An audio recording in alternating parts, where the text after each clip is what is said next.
It's time now to sample the newest generation open-class sport bike from the folks in Honda.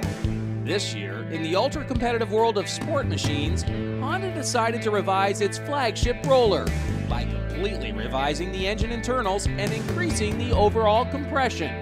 Everything from straighter air ducts on down was breathed upon. Turning to the chassis, the steering head geometry was tweaked, swing arms shortened, bigger and lighter brakes up front, new twin outlet exhaust out back. Certainly a ton of small stuff, but how does it all add up? Well, you can feel a difference if you ride last year's model immediately back to back with this year's. That's precisely what Honda hoped to hear when it responsibly flew a handful of this country's top motorcycle journalists down to Las Vegas Motor Speedway, gave them the full Monty NASCAR track for the day, threw in Freddie Spencer and company for some coaching, and said, "Give her." Here's David Booth of the National Post after peeling off some hot laps.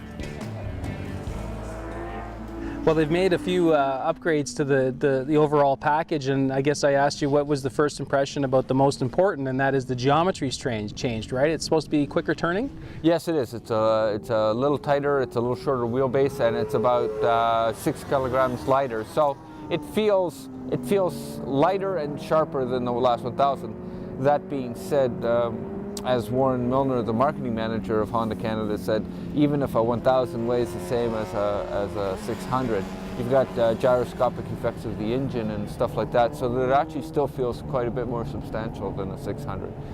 The mythical 1000 that handles as well as a 600 is still some ways off. We're still looking for that, We're still looking for that. Well, there's no replacement for displacement. Tell us about the motor. What's the 1000 cc's like? Well, they had us running up on the banking up there around this sort of NASCAR circuit today, and once you get up there in the banking and you open the throttle, it scoots, it goes. You better be prepared for where you want to go because it's going to get there very quickly.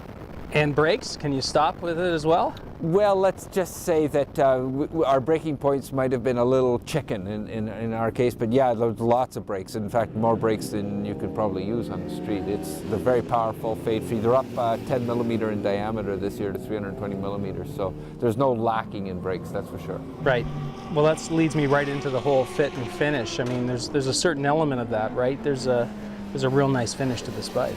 Well, it's amazing. I mean, compared to like sport bikes of 10 years ago where you have the open fairing here and there's not really any bodywork covering anything, yet there's only about 2 or 3 cables that are showing and electrical wires.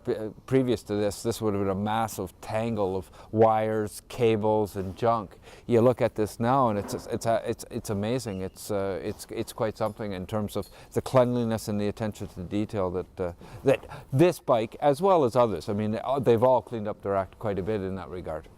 Well, clearly Honda needs a bike like this in order to go racing in the real world, but on the real street, where does this bike fit in? Who's this bike for then?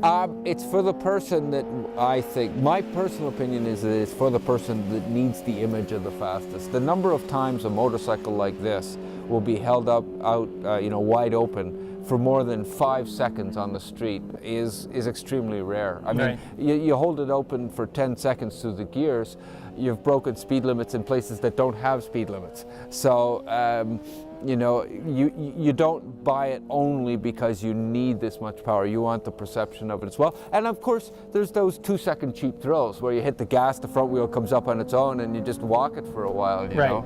I mean, if that's what you want, these kind of bikes will deliver it, just like this one will, sure. So basically, bragging rights out on the street? Bragging rights and cheap thrills. That's right. I mean, you know, if the average rider really wants to learn his road craft and everything else, he's probably a little bit better off on a 600. But this kind of thing will give you instant thrills immediately. As soon as you whack the throttle, hang on and watch the smile, come across your face. Start giggling in your helmet.